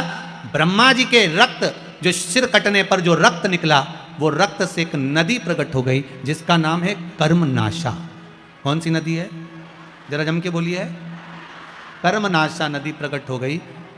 भगवान शिव ने कहा ये कर्मनाशा नदी ब्रह्मा जी के सिर कटने पर प्रकट हुई है। ये कर्मनाशा नदी भारत की भूमि पर एक ऐसी नदी है जिस नदी पर कुत्ता भी पानी नहीं पीता। भारत की भूमि पर केवल एक नदी ऐसी है जिस पर पक्षी भी अपनी चोंच उस नदी के पानी को नहीं लगाता, वो कर्मनाशा। इलाहाबाद से काशी के बीच में बहने वाली ये नदी वैसे तो 14 किलोमीटर की है, पर आजकल अगर लोग नेट पर सर्च करते हैं तो वो 20 किलोमीटर की दिखती है।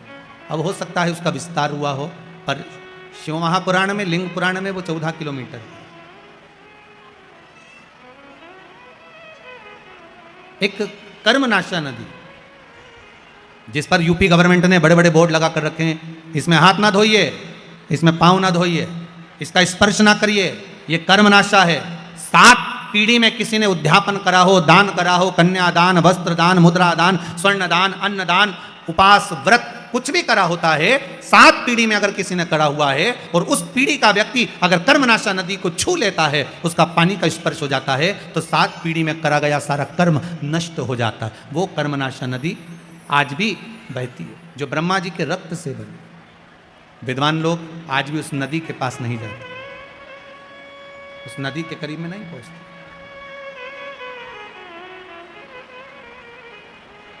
नदी के करीब में नहीं जाते। महाराज शंभु शरणे पड़ी, एक निवेदन अगर आप लोग स्वीकार करें तो, सभी लोग अगर स्वीकार करें तो, बैठे बैठे ही थोड़ा थोड़ा सा खसक जाइए। बाहर पानी आ रहा है इसलिए आप थोड़ा थोड़ा सा बैठे बैठे खसको, खड़े मत होइए, बैठे रहिए, बस उसको थोड़ा सा आप स्वीकार करिए जिससे आप लोग आराम से बैठे रहें। बैठे बैठे खसक जाओ। आप शंकर के भगत हो, शिव आपके हृदय में बैठा हुआ है, बस आप उसको स्वीकार करते हुए कुछ देर की और बात है, सबको विराजमान कर लीजिए। हर हर महा शंभो शरणे पड़ी, मांगू घड़ी रे घड़ी, दुख काटो दया करी ने दर्शन आपो, दया करी ने दर्शन आपो। भगवान ओगढ़दानी त्रिकालदर्शी कैलाशी। हर हर महा, हर हर महादेव। भगवान शंकर ओगढ़दानी त्रिकालदर्शी मेरे शिव ने कृपा करी और काल भैरव प्रकट होकर ब्रह्मा जी का सिर काट दिए, ब्रह्मा जी का मस्तक कटा। भगवान ब्रह्मदेव ने क्षमा याचना करी, क्षमा याचना करी, तब भगवान विष्णु ने कहा क्या चाहते हो ब्रह्मदेव? ब्रह्मा जी बोले प्रभु बस इतनी कृपा कर दो महाराज, एक करुणा थोड़ी सी कर दीजिए, जो मेरा सिर कटा है, वो कटा हुआ सिर संसार में इसको लोग बुरा ना कहें, इससे नफरत ना करें, ऐसी कृपा कर दो। भगवान ने कहा क्या करना चाहिए? भगवान विष्णु बोले प्रभु आप तो सामर्थ्यवान हैं, आप सब कुछ कर सकते हैं। भगवान उसी समय पर ब्रह्मा जी के कटे हुए सिर को बट वृक्ष बना देते। काय का वृक्ष बनाया है? बट वृक्ष। भगवान शंकर ने कहा, सुनो ब्रह्मा जी, हे ब्रह्मदेव, तुम्हारा जो सिर कटा है ये बट वृक्ष के नाम से पूजा जाएगा। इस बड़ के पेड़ के नीचे लोग पिंडदान करेंगे, तर्पण करेंगे, भजन करेंगे, स्मरण करेंगे और मेरी भक्ति को धारण करेंगे। शिव जी स्वयं उस बट के पेड़ के नीचे विराजमान हुए। शंकर जी का एक नाम हो गया बटकेश्वर महादेव। क्या नाम पड़ा है? बटकेश्वर महादेव। महाराज, जिसका कर्जा ज्यादा बढ़ जाता है, आवक रुक जाती है, कोई कर्जा ज्यादा हो गया, पैसे नहीं आ रहे, अदालत में कोई केस चल रहा है, निपट नहीं रहा, तो उसके लिए बटकेश्वर महादेव का पूजन किया जाता है। लिंग पुराण में लिखा है कि बटकेश्वर पूजन जो होता है वो भगवान बड़ के पेड़ के नीचे शिवलिंग का निर्माण कर कर या बड़ के पेड़ के नीचे कोई शंकर भगवान का शिवलिंग हो, वहाँ पर इस पूजन को किया जाता है। जिस व्यक्ति पर कर्जा ज़्यादा हो जाए या अदालत में या कहीं कोर्ट केस हुआ हो या तकलीफ आ रही हो, तो बटकेश्वर महादेव का पूजन मान्य है। छोटे से शिवलिंग का निर्माण बट वृक्ष के नीचे करना। और पहले भी आप लोगों को कहा है, ज़्यादा बड़ी मूर्ति घर के अंदर ना हो। प्रयास करिएगा अंगुष्ठ आकृति के बराबर की मूर्ति हमारे घर के अंतर्गत हो। और अगर बड़ी मूर्ति भी आपके घर में है तो इसका मतलब ये नहीं कि आप उसको निकाल दें, उसको भी पूजन में रखो, वो अपनी पुरातन है, उसका भी स्मरण करिए। पर प्रयास करो कि बाजार से कोई नए देवता की मूर्ति ज़्यादा एकत्रित नहीं करना। आज के ज़माने में बड़ी बड़ी परेशानी है। जिस तीर्थ में जाते हो वहाँ से मूर्ति लेकर आ जाते हो। बद्रीनाथ जी घूमने गए तो बद्रीनाथ जी को लिया, द्वारका जी गए तो बोलते जाओ जरा, द्वारका जी को लिया, जगन्नाथ जी गए, जगन्नाथ जी को लिया। इतने सारे देवता घर में रखे हैं। अब भगवान की पूजन हो रही नहीं हो रही, थोड़ी बहुत पूजन हुई, थोड़ी बहुत नहीं हुई। अब छोटी जगह में, अब जैसे आप लोग अगर पास पास में आप लोगों को बिठा दिया जाए तो परेशानी होती कि नहीं होती? जम के तो बोलो जरा, होती है ना। अब तुम्हारा इतना बड़ा तो मंदिर घर के अंदर, कितना बड़ा मंदिर, छोटा सा तुम्हारे घर में मंदिर, इतने बड़े मंदिर में वहीं शंकर जी बैठे, वहीं राम जी बैठे, वहीं कन्हैया जी बैठे, वहीं लड्डू गोपाल, वहीं पर दो गणेश जी, वहीं पर सारे देवी देवता। बद्रीनाथ गई तो उनको भी लाया, जगन्नाथ गई उनको भी लाई, रामेश्वर गई उनको भी लाई, सारे देवता वहीं इकट्ठे। और सुबह से उठ कर गई, इतनी सी शक्कर ले गई। अब इतनी सी शक्कर भगवान के सामने रख दी और आरती उतार दी। अब सारे देवता आपस में सोच रहे कि तुम खाओगे कि हम खाएंगे। इसलिए शास्त्र कहता एक साधे सब सधे, सब साधे विश्रा। एक को साध लो, सब हो जाए। हमारे देवाधिदेव महादेव को जो जल चढ़ाते हो ना, 33 कोटि देवताओं को वो जल प्राप्त हो जाता है। ब्रह्मा भी उसी में है, विष्णु भी उसी में है, इंद्र भी उसी में है, देवी भी उसी में है, देवता भी उसी में, सब उसी में विराजमान। नहीं, हमें भटकना नहीं है उसको ढूंढने के लिए, सब उसी के भीतर विराजमान। एक बेलपत्री का पत्ता, मात्र एक बेलपत्री का पत्ता, जिसके भीतर ब्रह्मा भी है, विष्णु भी हैं, शिव भी हैं, और इस बेलपत्री के बीच वाली पत्ती से लेकर जहां 2 पत्तियां रहती हैं, उस पत्ती के बीच में जो गैप होता है डंडी का, इसमें 64 योगनियां भी हैं। 64 योगनियां देवियां भी इसके अंतर्गत विराजमान है। और उस डंडी के नीचे जहां 2 पत्ती है, इस 2 पत्ती के नीचे की जो लंबी डंडी रह जाती है, इसमें 33 कोटि देवताओं का भाग है। उस डंडी के नीचे जो छोटा सा एक मोटा सा भाग रह जाता है, कई बार आप लोगों ने बेलपत्री को तोड़ा होगा तो नीचे एक मोटा सा भाग रह जाता है, महाराज उसके अंतर्गत सारे तीर्थों का भाव जागृत रहता है। उस बेलपत्री को केवल साधारण ना समझे, शिव को अगर समर्पित कर रहे हैं तो वो संपूर्ण उसी के अंतर्गत, संपूर्ण।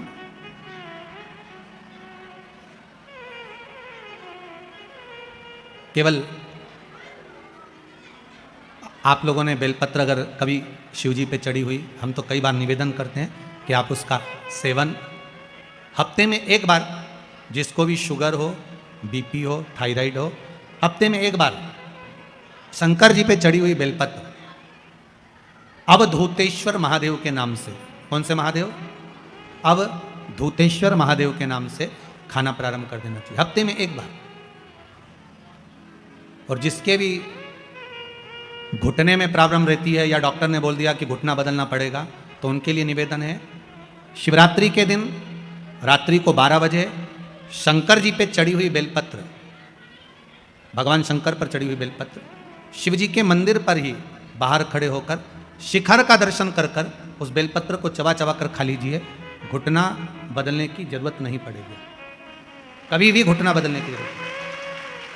और कई लोगों ने प्रैक्टिकल करके देखा है, आपके बीच में ही लोग बैठे होंगे, बहुत सारे लोग आपके भीतर बैठे होंगे, कई लोग बैठे होंगे जिन्होंने उस प्रैक्टिकल को करा होगा, जिन्होंने किया होगा, और कई लोगों को उसका लाभ प्राप्त हुआ होगा, कई लोगों। अब शिव महापुराण की कथा कर रही है, शंकर का चरित्र का, ओगरदानी मेरे त्रिकालदर्शी की कथा कर रही है। महाराज ब्रह्मा जी से कहा, ब्रह्मदेव, भगवान शिव का नाम बटकेश्वर महादेव पड़ गया, बड़ के पेड़ के नीचे मेरे शंभु मेरे शंकर विराजमान हो गए। आगे जो पावन चरित्र आया है शिव महापुराण का, जैसे आपको वर्णन किया, ब्रह्मा जी ने भगवान शिव से पूछा कि सृष्टि का निर्माण कैसे करना है, वो दर्शन आप कराइए।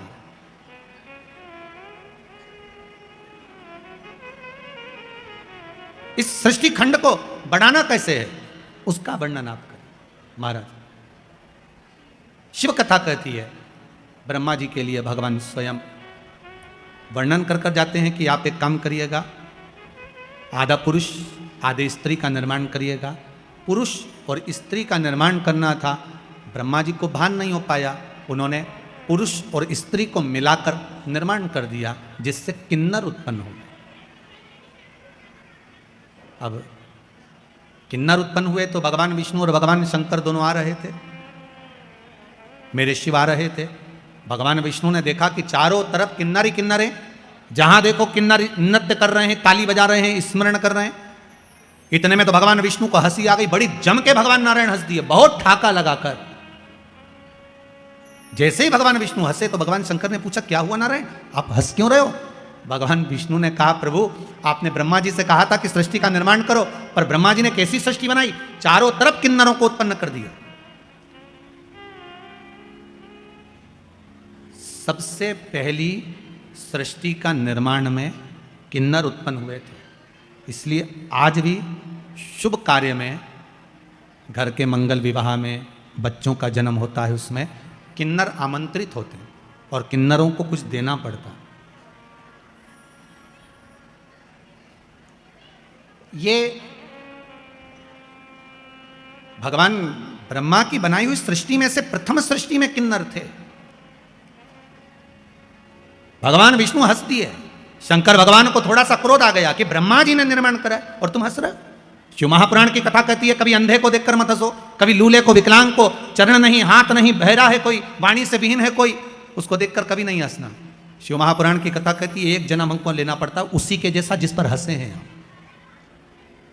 और भगवान विष्णु को भी लेना पड़ा किन्नर का अवतार, भगवान नारायण को भी किन्नर बनना पड़ा, केवल हंस दिए थे थोड़ा सा। और भगवान विष्णु जो ठाका लगाकर हंसे, शंकर भगवान ने कह दिया, नारायण आप ब्रह्मा की बनाई हुई सृष्टि पर किन्नरों पर हंसे हो, आपको पृथ्वी पर जाकर किन्नर बनना पड़ेगा, आपको भी किन्नर बनना पड़ेगा। भगवान विष्णु की आंख में से जल बह गया, नारायण रो दिए, शिव आप मुझसे कह रहे हो कि मुझे किन्नर बनना पड़ेगा? हाँ, क्योंकि आप ब्रह्मा की बनाई हुई सृष्टि पर हंसे हो। और आया समय, जिस समय पर पांडव और कौरवों का युद्ध प्रारंभ होना था, कुरुक्षेत्र की भूमि पर जब युद्ध करने के लिए कौरव और पांडव पहुंचे, तो कुरुक्षेत्र की भूमि पर चंडी प्रकट हो गई।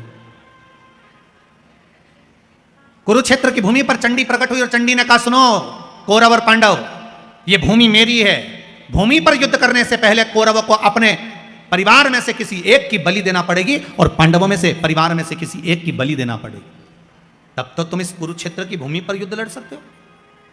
अब कौरव तो खुश हो गए, क्योंकि हम 100 भाई, एक आध अगर बलि में मर भी गया तो 99 तो बचेंगे, पर दुख तो पांडवों को था, 5 में से एक मर गया तो फिर युद्ध कैसे होगा। भगवान कृष्ण को चिंता व्यापने लगी, टेंशन पड़ गया मेरे ठाकुर को, चिंता व्याप गई, करना क्या है। तब भगवान कृष्ण को याद आया, अर्जुन जिस समय द्रौपदी को विवाह कर कर लेकर आया था, लाकर द्रौपदी को जब खड़ा करा माता कुंती से कहा, मां देखिए हम क्या लेकर आए, और माता ने कह दिया पांचों वही बांट लो। द्रौपदी ने अर्जुन से पूछा क्या बात है, अर्जुन ने कहा तुम्हें 5 पतियों की पत्नी बनना पड़ेगी। द्रौपदी ने कहा मैं पत्नी बनने को तैयार हूं, पर शर्त एक है, मेरे कक्ष में 1 वर्ष में 1 पति रहेगा। अगर दूसरा पति मेरे कक्ष में अगर आ जाता है तो उसको 5 वर्ष के लिए वन भोगना पड़ेगा। अगर मैं 5 पतियों की पत्नी बन सकती हूं तो थोड़ा संकल्प आपको भी लेना पड़ेगा। अर्जुन ने 5 से पूछा, 5 तैयार थे। आज जिस कक्ष में भीम के साथ में द्रौपदी रह रही थी, इतने में एक ब्राह्मण दौड़कर अर्जुन के पास में आए। अर्जुन, अर्जुन, मेरे पुत्र को सिंह उठाकर ले गया है, मेरे बेटे को बचा लीजिए अर्जुन, जल्दी बचाओ। अर्जुन ने कहा मेरा गांडीव कहां है? ढूंढते ढूंढते अर्जुन उस गांडीव को लेने के लिए भीम के कमरे में चले गए, भीम के कक्ष में चले गए। और द्रौपदी ने उसी समय पर कह दिया, सुनो अर्जुन, तुम भले गांडीव उठा कर ले जाओ और उस ब्राह्मण के बच्चे को बचा लो, पर तुम्हें 5 वर्ष के लिए वन जाना पड़ेगा। अर्जुन ने कहा मैं स्वीकार करता हूं। 5 वर्ष के लिए अर्जुन बन गए। नागों की कन्या उलूपी के साथ में अर्जुन का विवाह हो गया। एक पुत्र का जन्म हो गया जिसका नाम आरावन था। क्या नाम था? आरावन। पुत्र को जन्म देकर अर्जुन वहीं पर छोड़कर अपने राज्य में आ गए। आज भगवान कृष्ण ने अर्जुन से कहा, अर्जुन पांडवों में से किसी एक की बलि देना है। तू जब वन में गया था तो तेरा एक बेटा हुआ था, उस बेटे को लिया, बलि उसी की चढ़ाएंगे। जाओ, है तो पांडवों का ही, जाओ लेकर आओ। आरावन को लेकर आए। आरावन ने कहा पिताजी चिंता मत करो। उसको नहीं मालूम था कि मेरी बलि चढ़ने वाली है, उसको नहीं मालूम था कि मेरी बलि चढ़ जाएगी। आरावन ने कहा पिताजी चिंता मत करो, युद्ध के मैदान में मैं कौरवों को काट काट कर पटक दूंगा, आप क्यों चिंता करते हो? आए आरावन, भगवान कृष्ण मिलने के लिए गए आरावन से। भगवान कृष्ण ने कहा आरावन आपको मालूम है कि क्यों आए हो? आरावन ने कहा मुझे युद्ध लड़ना है कौरवों से। आरावन आपको मालूम नहीं, आपकी बलि चढ़ना है। कौरव और पांडवों में से एक एक बलि जाना है चंडी देवी को प्रसन्न करने के लिए। कौरवों में से एक जा रही है तो पांडवों में से भी एक जाना है, इसलिए आपको लेकर गए हैं, आपकी बलि चढ़ना है। आरावन आपको दुख नहीं होगा? आरावन कहते हैं मैं बलि चढ़ने को तैयार हूं, मरने को तैयार हूं अपने पिता के लिए, अपने परिवार के लिए, पर बात इतनी सी है मैं कुंवारा हूं। अगर कुंवारा मर गया, मैं कुंवारा हूं, और अगर कुंवारा मर गया तो शिव महापुराण, अग्नि पुराण, पद्म पुराण, विष्णु पुराण, नर्मदा पुराण, लिंग पुराण, नारद पुराण, ब्रह्मवेत्ता पुराण, ब्रह्म पुराण, सारी पुराणें कहती हैं कुंवारी अवस्था में अगर कोई मर जाता है तो ना तो उसकी तिलांजलि होती है, ना उसका तर्पण होता है, ना उसका पिंड होता है, उसकी मुक्ति नहीं होती। कोई गया जी में जा जाकर कुंवारी अवस्था वालों का कितना भी पिंडदान कर दे तो भी उसका मोक्ष नहीं होता। कोई ब्राह्मण को कितना भी भोजन करा दे तो भी कुंवारी अवस्था वालों का मोक्ष नहीं होता। कोई बद्रीनारायण में जाकर ब्रह्म कपाली कर दे तो भी कुंवारी अवस्था में मरने वालों की मुक्ति नहीं होती। तो फिर कुंवारी अवस्था में अगर मैं मर जाऊंगा तो मुझे मोक्ष कैसे मिलेगा? इसलिए मेरा एक विनती स्वीकार करोगे? भगवान कृष्ण ने पूछा क्या? आरावन कहता है मेरी शादी कर दो, इसके बाद मेरी बलि चढ़ा दो।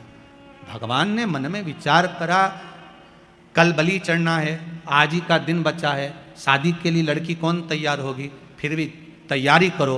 भगवान कृष्ण ने अर्जुन, भीम, नकुल, सहदेव सबसे कहा जाकर ढूंढो कोई लड़की मिल जाए। चारों तरफ ढूंढा पर कोई लड़की नहीं मिली जिससे विवाह करना था। कौन देगा लड़की? जिस पिता को मालूम है कि कल मरने वाला है, बेटी बेधव्य हो जाएगी, कौन देगा? किसी ने बेटी नहीं, किसी ने बेटी नहीं। भगवान कृष्ण ने विचार करा, शंकर भगवान ने कहा था कि पृथ्वी पर जाकर तुम्हें किन्नर बनना पड़ेगा। भगवान कृष्ण आधी रात को किन्नर का रूप रख लिए और आरावन से शादी कर ली है। किन्नर का रूप, भगवान कृष्ण ने किन्नर का रूप धारण करा, आरावन से विवाह करा। इसलिए आज भी किन्नर मांग में सिंदूर भरते हैं, हाथ में चूड़ी पहनते, पांव में बिछुड़ी पहनते, घर में गले में मंगलसूत्र पहनते। कोई पूछे उनसे कि इनका पति कौन है तो किन्नरों का विवाह आधी रात को होता है, जैसे भगवान कृष्ण किन्नर बन के विवाह करे थे आरावन से। किन्नरों का विवाह आज भी आरावन से होता है, आधी रात को होता है। रात को होने के बाद उस घड़े से विवाह कर घड़े को सुबह फोड़ दिया जाता है, क्योंकि भगवान कृष्ण सुबह रात्रि को किन्नर बने और सुबह आरावन की बलि चढ़ गई, इसलिए उस घड़े को फोड़ दिया जाता। भगवान कृष्ण को भी किन्नर बनना पड़ा। आप किसी विकलांग पर, आप किसी कमजोर पर, आप किसी बहन पर अगर हंसते हो, एक जन्म आप भी तैयार रखिए कि आपको उसका लेना पड़ेगा। क्यों हंसो? उसको देखकर तो दुख होना चाहिए कि बेचारे की माना दशा है। अब ये तो भगवान ही जानता है कि किस कारण से व्यक्ति को भोगना पड़ रहा है, ये तो वो दातार दयालु ही जानेगा, भगवान ही जाने। कुंवारी अवस्था में मर गया तो मुझे नरक भोगना पड़ेगा।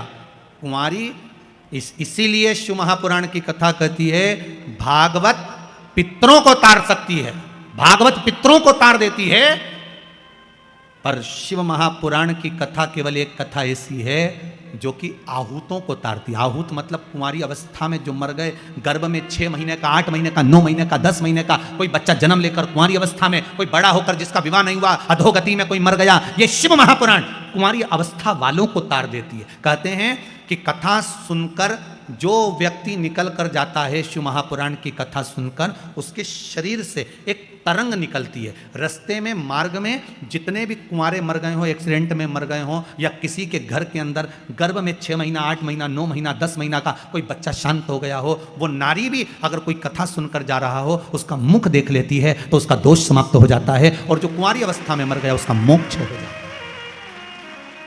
शिव महापुराण की कथा अधोगति वालों को भी तार देती।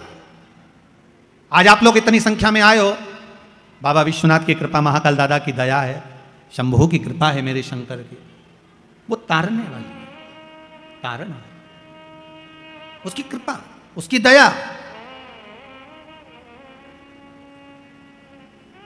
और एक बात आपको कहेंगे, आपको तो गौरवान्वित होना चाहिए, माहिल्या की नगरी के हो,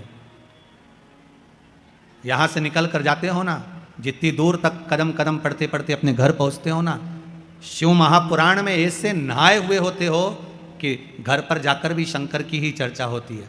आप यहां सुनते हो तो परिवार वाले टीवी पर सुनते हो, शिव की ही चर्चा होती है। और कई कई तो ऐसे हैं कि रात्रि को नींद भी नहीं आ रही होगी कि सुबह वापस जाना है, कथा में पहुंचना। और इतने बाहर बाहर से लोग आए हुए हैं इंदौर नगर में। इंदौर के लोग तो हैं ही कथा सुनने में, पर बाहर के भी बहुत लोग आए। कितने लोग जरा बाहर से आए, जरा हाथ उठाओ जो बाहर से आए हुए हैं, हाथ हिलाओ जरा जम जम के। बहुत बढ़िया, बहुत लोग हैं आप लोग, रखो रखो रखो रखो, बहुत बहुत कई कई दूर से, बहुत कहीं मुंबई, कहीं पुणे, कहीं गुजरात, राजस्थान, सब जगह से भगत लोग आए हुए हैं। अब इंदौर के कितने बैठे हो रहे, जरा हाथ उठाओ।